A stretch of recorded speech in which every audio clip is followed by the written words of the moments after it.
All right, how's it going, my gritty sixth graders? It's me, your favorite teacher, Miss Rimmer, coming to you from my office. We've got Cody on the couch and Rosie sniffing around at my feet, so hopefully they'll be quiet for the last part.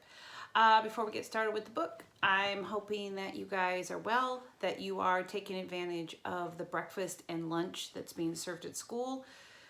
You can go get it. I've had some calls about that. I've also had some calls about Google Classroom. Don't forget, the first two letters are two V's, not one W. So make sure you're putting in the right code. Let's see. Also, there's some questions about the math. I'm going to try to get to that later. I'm filming this on Thursday. It should be ready to go up on Friday. It takes me a long time to edit all this stuff. So without further ado, grab your books, settle in. We're on page 360. Let's find out who betrayed Percy. The next morning I found a form letter on my bedside table. I knew Dionysius must have filled it out because he stubbornly insisted on getting my name wrong. Dear Peter Johnson, if you intend to stay at Camp Half-Blood year-round, you must inform the big house by noon today. If you do not announce your intentions, we will assume you vacated your cabin or died a horrible death. Cleaning harpies will begin work at sundown. They will be authorized to eat any unregistered campers. All personal articles left behind will be incinerated in the lava pit. Have a nice day, Mr. D. Dionysius, Camp Director, Olympian Council, number 12. That's another thing about ADHD. Deadlines just aren't real to me until I'm staring one in the face. Summer was over, and I still hadn't answered my mother or the camp about whether I'd be staying. Now I only had a few hours to decide. The decision should have been easy. I mean, 9 months of hero training or 9 months of sitting in a classroom. Duh. But there was my mom to consider. For the first time, I had a chance to live with her for a whole year without Gabe. I had the chance to be at home and knock around the city in my free time. I remember what Annabeth had said so long ago on our quest. The real world is where monsters are. That's where you learn whether you're good or not. I thought about the fate of Talia, daughter of Zeus. I wondered how many monsters would attack me if I left Half-Blood Hill. If I stayed in one place for a whole school year without Chiron or my friends around to help me, would my mother and I even survive the next summer? That was assuming the spelling tests and 5-paragraph essays didn't kill me. I decided to go down to the arena and do some sword practice. Maybe that would clear my head. The campgrounds were mostly deserted, shimmering in the August heat. All the campers were in their cabins packing up or running around with brooms and mops getting ready for the final inspection. Argus was helping some of the Aphrodite kids haul their Gucci suitcases and makeup kits over the hill where the camp shuttle bus would be waiting to take them to the airport. Remember, Argus is the guy with all the eyes everywhere. Don't think about leaving just yet, I told myself. Just train. I got to the sword fighting arena and found that Luke had the same idea. His gym bag was plopped at the edge of the stage. He was working solo, wailing on battle dummies with a sword I'd never seen before. It must have been a regular steel blade because he was slashing the dummies' heads off, stabbing them through their straw-stuffed guts. His orange counselor shirt was dripping with sweat. His expression was so intense his life must have really been in danger. I watched, fascinated, as he disemboweled the whole row of dummies, hacking off limbs and basically reducing them to a pile of straw and armor. They were only dummies, but I couldn't help being awed by Luke's skill. The guy was an incredible fighter. It made me wonder again how he possibly could have failed at his quest. Finally, he saw me and stopped mid-swing. Percy. Sorry, I said, embarrassed. It's okay, he said, lowering his sword. Just doing some last-minute practice. Those dummies won't be bothering anyone anymore. Stop.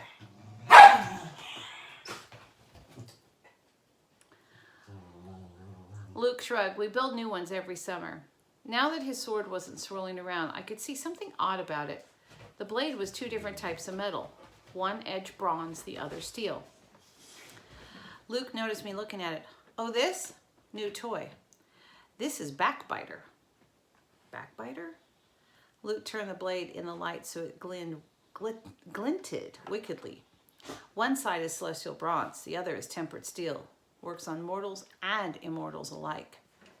I thought about what Chiron had told me when I started my quest, that a hero should never harm mortals unless absolutely necessary.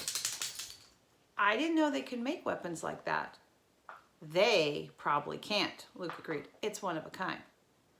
He gave me a tiny smile, then slid the sword into its scabbard. Listen, I was going to come looking for you.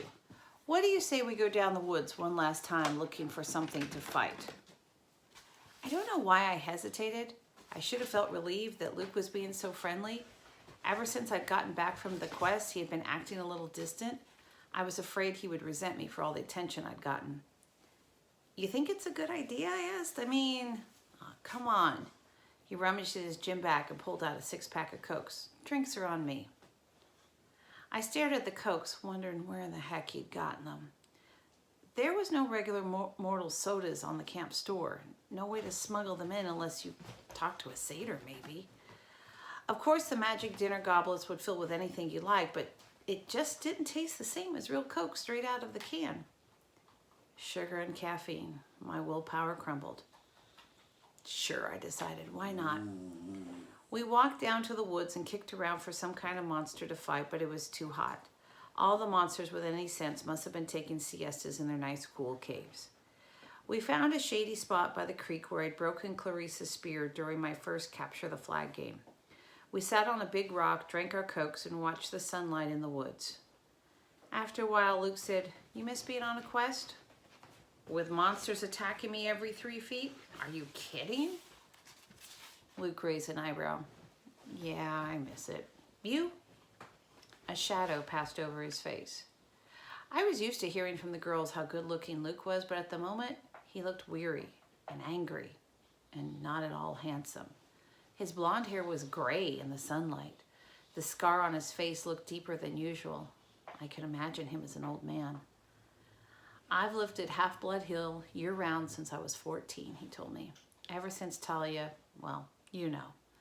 I trained and trained and trained. I never got to be the normal teenager out there in the real world. Then they throw me one quest, and when I come back, it was like, okay, ride's over, have a nice life." He crumpled his Coke can and threw it into the creek, which really shocked me. One of the first things you learn at Half-Blood is don't litter. You'll hear it from the nymphs and the naiads. They'll get even. You'll crawl into bed one night and find your sheets filled with centipedes and mud. "The heck with laurel wreaths," Luke said. "I'm not going to end up like those dusty trophies in the big house attic." "You make it sound like you're leaving." Luke gave me a twisted smile. "Oh, I'm leaving all right, Percy. I brought you down here to say goodbye." He snapped his fingers. A small fire burned a hole in the ground at my feet. Out crawled something glistening black about the size of my hand. A scorpion. I started to go for my pen. "I wouldn't," Luke cautioned. "Pit scorpions can jump up to 15 feet. Its stinger can pierce you right through your clothes. You'll be dead in 60 seconds. "Luke, what?" Then it hit me. "You will be betrayed by one who calls you a friend." "You," I said. He stood calmly and brushed off his jeans. The scorpion paid him no attention. It kept its beady black eyes on me, clamping its pincers as it crawled onto my shoe. "I saw a lot out there in the world, Percy," Luke said. "Didn't you feel it? The darkness gathering, the monsters growing stronger. Didn't you realize how useless it all is? All the heroics, being pawns of the gods. They should have been overthrown thousands of years ago, but they've hung on, thanks to us half-bloods." I couldn't believe this was happening. "Luke, you're talking about our parents." He laughed. "That's supposed to make me love them? Their precious Western civilization is a disease, Percy. It's killing the world. The only way to stop it is to burn it to the ground, start over with something honest." "You're as crazy as Ares." His eyes flared. "Ares is a fool. He never realized the true master he was serving. If I had time, Percy, I could explain, but I'm afraid you won't live that long." The scorpion crawled onto my pant leg. There had to be a way out of this. I needed time to think. "Kronos," I said. "That's who you serve?" The air got colder. "You should be careful with names," Luke warned. Kronos got you to steal the Master Bolt and the helm? He spoke to you in your dreams. Luke's eyes twitched. He spoke to you too, Percy. You should have listened. He's brainwashing you, Luke. You're wrong. He showed me that my talents are being wasted. You know what my quest was 2 years ago, Percy? My father, Hermes, wanted me to steal a golden apple from the Garden of Hesperides and return it to Olympus. After all the training I had done, that was the best he could think of. That's not an easy quest, I said. Hercules did it. Exactly, Luke said. So what's the glory in repeating what others have done? All the gods know how to do is replay their past. My heart wasn't in it. The dragon in the garden gave me this. He pointed angrily at his scar. And when I came back, all I got was pity. I wanted to pull Olympus down stone by stone right then, but I bided my time. I began to dream of Kronos. He convinced me to steal something worthwhile, something no hero had ever had the courage to take. And when we went there for the winter solstice field trip, while the other campers were asleep, I snuck into the throne room and took Zeus's Master Bolt right from his chair. Hades' Helm of Darkness, too. You wouldn't believe how easy it was.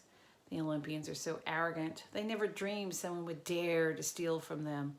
Their security is horrible. I was halfway across New Jersey before I heard the storms rumbling, and I knew they discovered my theft. The scorpion was sitting on my knee, now staring at me with its glittering eyes. I tried to keep my voice level. So why didn't you bring the items to Kronos? Luke's smile wavered. I got overconfident. Zeus sent out his sons and daughters to find the stolen bolt. Artemis, Apollo, my father Hermes. But it was Ares who caught me. I could have beaten him, but I wasn't careful enough. He disarmed me, took the items of power, threatened to return them to Olympus, and burned me alive. Then Kronos' voice came to me and told me what to say.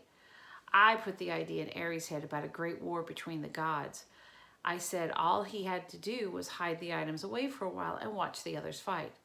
Ares got a wicked gleam in his eyes. I knew he was hooked.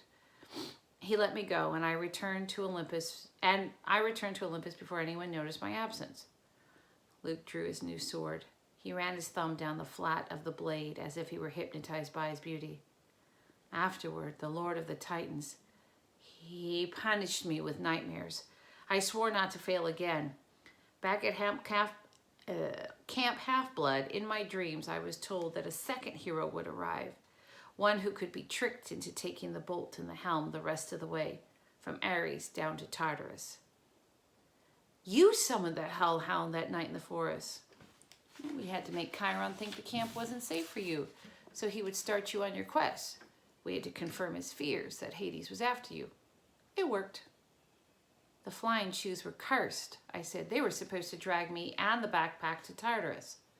And they would have if you'd been wearing them, but you gave them to the satyr, which wasn't part of the plan. Grover messes up everything he touches. He even confused the curse. Luke looked down at the scorpion, which was now sitting on my thigh. You should have died in Tartarus, Percy. But don't worry. I'll leave you with my little friend to set things right. Talia gave her life to save you, I said, gritting my teeth. And this is how you repay her? Don't speak of Talia, he shouted. The gods let her die. That's one of the many things they will pay for. You're being used, Luke. You and Ares both. Don't listen to Kronos. I've been used? Luke's voice turned shrill. Look at yourself. What has your dad ever done for you? Kronos will rise.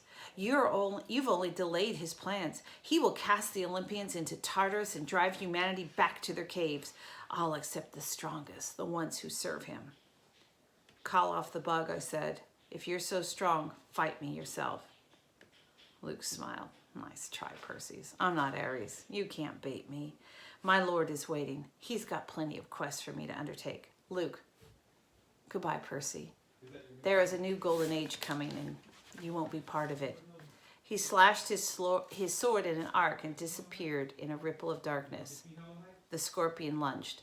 I swatted away with my hand and unclapped my sword. The thing jumped at me and I cut it in half mid-air. I was about to congratulate myself until I looked down at my hand. My palm had a huge red welt, oozing and smoking with yellow guck. The thing had gotten me after all. My ears pounded, my vision went foggy. The water, I thought, it healed me before.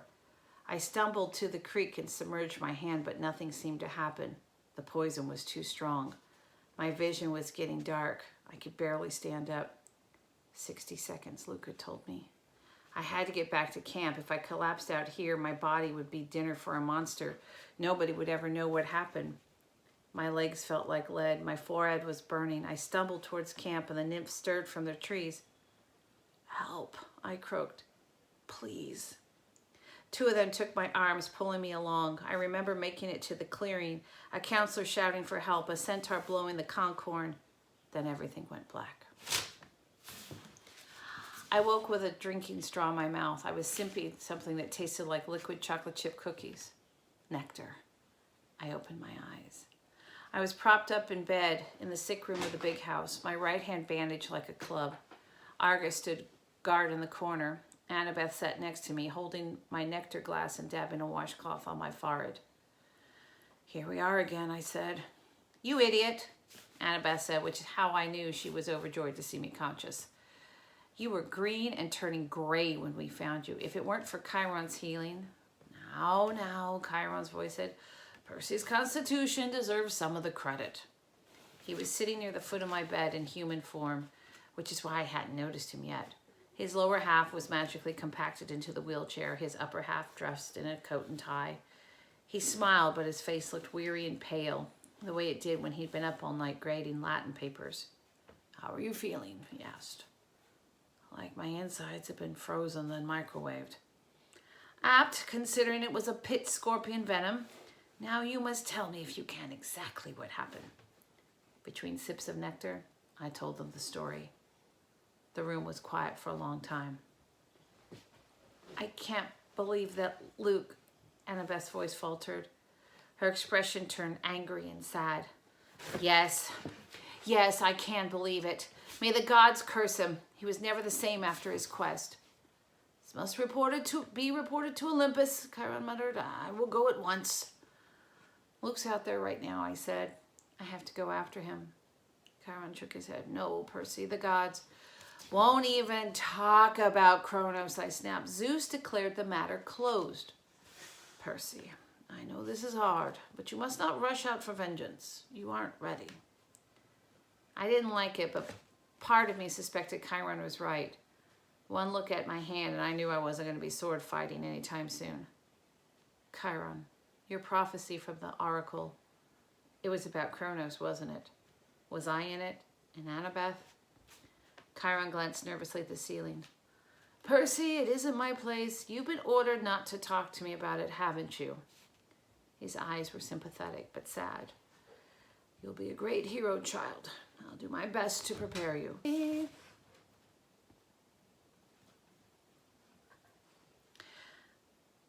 His eyes were sympathetic but sad. You'll be a great hero, child. I'll do my best to prepare you, but if I'm right about the path ahead of you...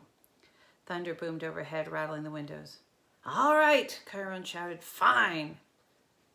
He sighed in frustration. The gods have their reasons, Percy. Knowing too much of your future is never a good thing. Well, you can't just sit back and do nothing, I said. We will not sit back, Chiron promised, but you must be careful. Kronos wants you to come unraveled. He wants your life disrupted, your thoughts clouded with fear and anger. Do not give him what he wants. Train patiently. Your time will come. Assuming I live that long. Chiron put his hand on my ankle. You'll have to trust me, Percy. You will live. But first you must decide your path for the coming year. I cannot tell you the right choice. I've got the feeling that he had a very definite opinion, and it's taking all his willpower not to advise me. But you must decide whether to stay at Camp Half-Blood year-round or return to the mortal world for 7th grade and be a summer camper. Think on that. When I get back from Olympus, you must tell me your decision. I wanted to protest. I wanted to ask him more questions. But his expression told me there could be no more discussion. He said as much as he could. I'll be back as soon as I can, Chiron promised. Argus will watch over you. He glanced at Annabeth. Oh, and my dear, whenever you're ready, they're here. Who's here? I asked. Nobody answered. Chiron rolled himself out of the room. I heard the wheels of his chair clunk carefully down the front 2 steps, 2 at a time. Annabeth studied the ice in my drink. What's wrong? I asked her. Nothing. She set the glass on the table. I just took your advice about something. You need anything? Yeah, help me up. I want to go outside. Percy, that isn't a good idea. I slid my legs out of bed. Annabeth caught me before I could crumble to the floor. A wave of nausea rolled over me. Annabeth said, I told you. I'm fine, I insisted. I didn't want to lie in bed like an invalid while Luke was out there planning to destroy the Western world. I managed to step forward, then another, still leaning heavily on Annabeth. Argus followed us outside, but kept his distance. By the time we reached the porch, my face was beaded with sweat.